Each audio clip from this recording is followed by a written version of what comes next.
याद रखो, तुम जो संसार के अनित्य प्राणी पदार्थों में सुख समझकर उनकी चाह करते हो और उस चाह की पूर्ति के लिए भगवान को भूलकर भांति भांति के दुराचार अनाचार करके सदा सर्वदा दुख दर्द भरे भटकते हो, वह तुम बहुत बड़ी भूल करते हो। इसमें सुख तो कभी नहीं मिलेगा, नए नए दुख के कारण बनते रहेंगे और नई नई योनियों में नए नए दुख मिलते रहेंगे। अतएव इसकी चाह को जला दो। याद रखो, भोगों की कामना करके पाप से बचना बहुत ही कठिन है। यदि तुम कहीं पापों से बच भी गए तो तुम्हारा बंधन नहीं कटेगा।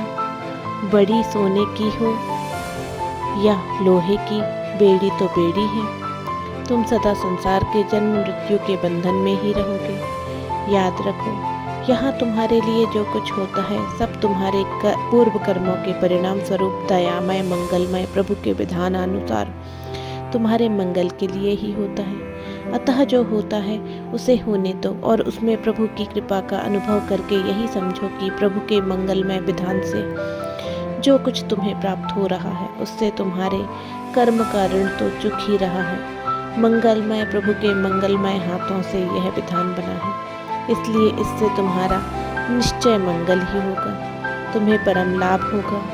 ये मानकर प्रत्येक विधान में सुख अनुभव करो। याद रखो, प्रभु के मंगलमय विधान में अपना परम लाभ होता है, यह सर्वथा सत्य है और इस सत्य पर विश्वास करके नित्य सुखी रहना भी परम सौभाग्य तथा भगवद विश्वास का सूचक होने से परम मंगलमय है।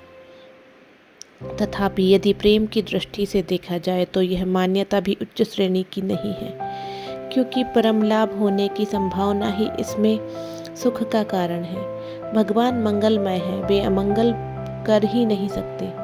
वे जो कुछ भी अत्यंत कठोर और महान मृदु विधान करेंगे उसमें हमारा परम लाभ होगा और हमें लाभ ही चाहिए, इसलिए यह बड़े सुख का विषय है। इस मान्यता में भगवत प्रेम की प्रधानता नहीं है, परम लाभ की प्रधानता है, इसलिए यह प्रेम की अपेक्षा नीचा भाव है। प्रेम में हानि लाभ की स्मृति नहीं है, वहाँ तो नित्य निरंतर परम प्रियतम प्रेमास्पद प्रभु के सुख की चिंता है।